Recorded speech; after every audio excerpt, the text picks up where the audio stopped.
दोस्तों नमस्कार। दोस्तों मानवेंद्र सिंह लड़ेंगे निर्दलीय चुनाव बाड़मेर जैसलमेर से, रविंद्र सिंह भाटी देंगे साथ। अब देखिए राजस्थान के अंदर लोकसभा चुनाव की सरगर्मियां हैं वो तेज हो चुकी है और बीजेपी ने अपने पहली लिस्ट के अंदर 15 प्रत्याशियों के नाम घोषित कर दिया और उसके अंदर बाड़मेर जैसलमेर का नाम है।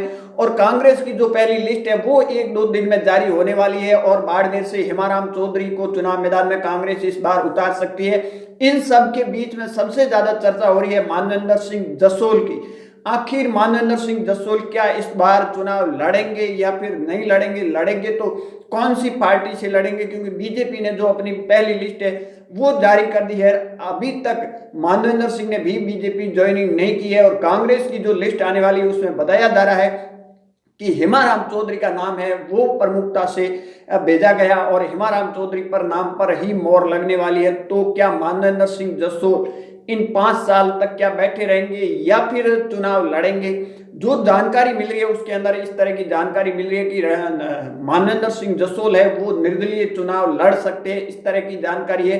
क्योंकि जो मानवेंद्र सिंह जसोल की बीजेपी के अंदर ज्वाइनिंग होनी थी परंतु उससे पहले वो हादसा हो जाता है, हादसे की वजह के कारण ही मानवेंद्र सिंह की ये पूरी की पूरा जो समीकरण था वो खराब हो चुका है। अभी तक बीजेपी के अंदर अभी तक ज्वाइनिंग नहीं हुई है और इन सब के बीच में बीजेपी की जो पहली लिस्ट है वो भी आ गई और कुछ टाइम बाद अब जो आचार संहिता है वो भी लग जाएगी और जो 10 नाम बीजेपी की बाकी रहे हैं उनकी भी लिस्ट आ जाएगी और जो कांग्रेस की पहली लिस्ट है वो भी जल्दी आने वाली। इन सब के बीच में देखिए अब सबसे ज्यादा समीकरण अगर मानवेंद्र सिंह की बात करें तो क्या मानवेंद्र सिंह निर्दलीय चुनाव लड़ेंगे बाड़मेर जैसलमेर से? रविंद्र सिंह भाटी क्या मानवेंद्र सिंह का साथ देंगे? प्रियंका चौधरी क्या मानवेंद्र सिंह के साथ देंगी?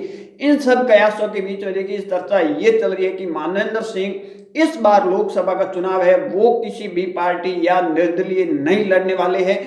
क्योंकि देखिए मानवेंद्र सिंह को कांग्रेस के अंदर आने के बाद में जिस तरह 3 चुनाव लड़े और तीनों चुनावों में पराजित हार का मुंह देखना पड़ा। सबसे पहले झालरापाटन से, उसके बाद बाड़मेर जैसलमेर से लोकसभा का, उसके बाद सिवाना से। और इस तरह की जानकारी भी मिल रही है कि मानवेंद्र सिंह है वो अब घर वापसी कर सकते हैं क्योंकि मानवेंद्र सिंह ने जो बीजेपी पार्टी छोड़ी थी वो वसुंधरा की वजह से ही छोड़ी थी और वसुंधरा की आज स्थिति क्या है पार्टी के अंदर वो किसी से सबको पता है कि क्या स्थिति है। अब मानवेंद्र सिंह है वो घर वापसी कर सकते हैं और ये जो लोकसभा चुनाव है इसके अंदर बीजेपी का समर्थन कर सकते हैं मानवेंद्र सिंह, इस तरह की जानकारी आ रही है। हालांकि रविंद्र सिंह भाटी की बात रही तो रविंद्र सिंह भाटी ने अभी तक अपने पत्ते नहीं खोले हैं वो किसकी पार्टी को साथ देंगे या फिर निर्दलीय चुनाव लड़ेंगे इन सब के बीच में।